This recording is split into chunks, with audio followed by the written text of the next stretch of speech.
What's up guys, Justin here with the CGEssentials.com. So in today's video we're checking out the newest features contained inside of the awesome Sci-Fi Generation add-on from Chip Walter's Simple Sci-Fi Pro. Let's go ahead and just jump into it. Alright, so I will lead off by saying this is the second video that I've done on Simple Sci-Fi Pro. The old one, I totally missed the fact somehow that you can actually generate the 3D geometry inside of the add-on itself. So we're going to make this as kind of a replacement to show you how that works.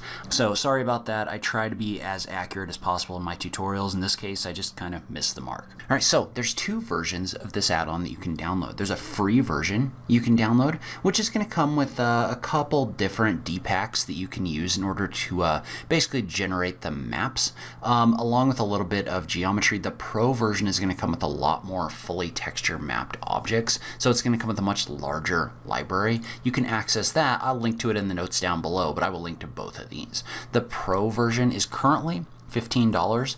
Chip is continuing to add different inserts, different DPacks. Again, those are the packs that you use in order to generate the actual geometry, as well as a new node group shader and a panel generator. So if you are interested in this, you really like what it does, you can get a lot more resources by going with the paid version. But either way, you can download those and then you can open them up on your computer.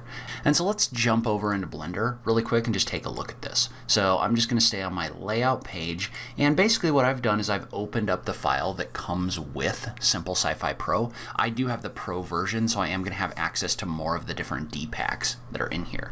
But when you first open this up, it may actually look something like this right here. So this is what I saw when I first opened this up. And so what it does is if you click on this, notice how there's basically a geometry node group in here that's basically stacking together a couple different DPacks. So what it's doing is it's taking those packs and it's stacking them on top of each other like this. And what you can do is you can use this to randomize those packs. So notice how you can use this to add a first layer and a second layer right here. And you can actually adjust the size of these inside of the geometry node set itself. You can also pick a different shapes pack if you decided that you wanted to do that. So usually the way this works is there's kind of a base collection and then a top collection. And so the base collection is getting stacked lower, the top collection is getting stacked higher.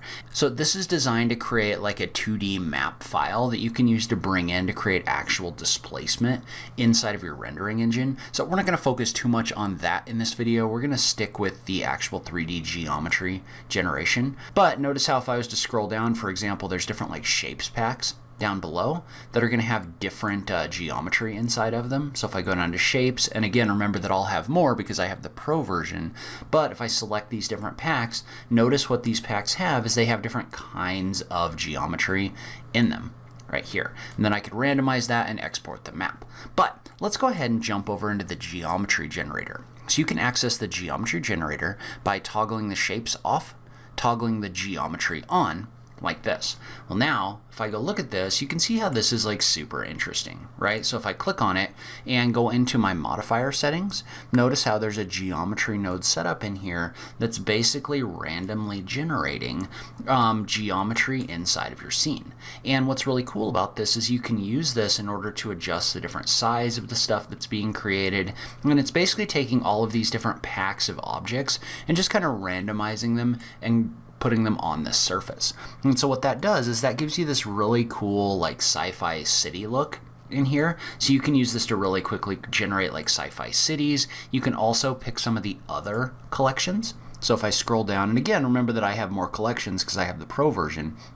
But instead of the Exodus, let's say we went with like the industrial right here. So I could take the different industrial packs and put them together. So I could put the bottom and the top, which is generally how I've been doing that here in order to create different things. So again, notice how I can adjust the size of the geometry that's created in here, and I can also adjust the seed in order to randomize the placement.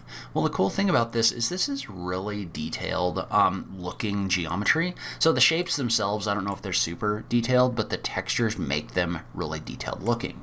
Well, the cool thing about this is if I jump over into rendered view, and this is going to look way better in cycles, by the way, but you can see how this geometry renders out and gives me this really awesome result just by me basically randomly manually placing a couple of these DPacks that are in here. So if you jump over into the material that's applied to this, you can also change some of the settings in there.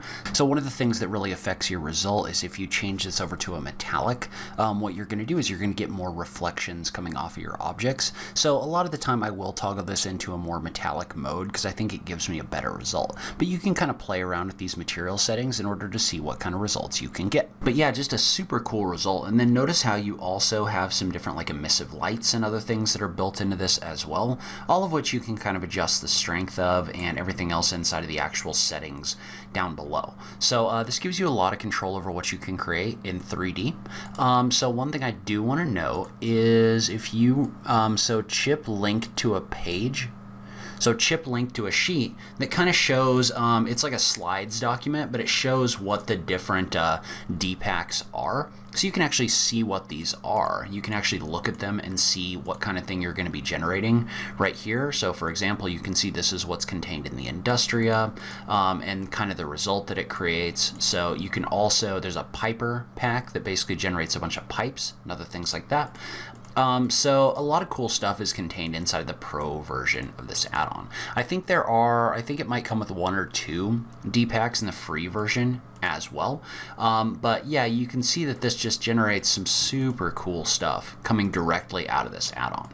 So in addition, there's also a panel generator that comes with the Pro version. So if I was to jump back into my layout mode, let's toggle off the Geo Gen, toggle on the panel gen. And so what the panel gen is going to do is exactly what it sounds like, right? It's basically designed to help you generate sci-fi panels. So if I look at this from kind of a top down right here, and then click on it and go into this node setup, again, notice how I have different packs in here for generating different things. And they're kind of labeled. So like the panel bottom pack, for example, you can see how that's designed to be a panel pack. But again, I could use this in order to quickly generate those panels. Notice how, again, this allows me to really quickly change and adjust these like this. So if you do want to generate panels, this could be a great tool for doing that. Alright, so that's a super high-level overview of what you can do with Simple Sci-Fi Pro. Super cool add-on. I will link to it on this page. If you have any questions, feel free to leave a comment in the notes down below, or just let me know what you think about it. I just love having that conversation with you guys. As always, thank you so much for taking the time to watch this, and I will catch you in the next video. Thanks, guys.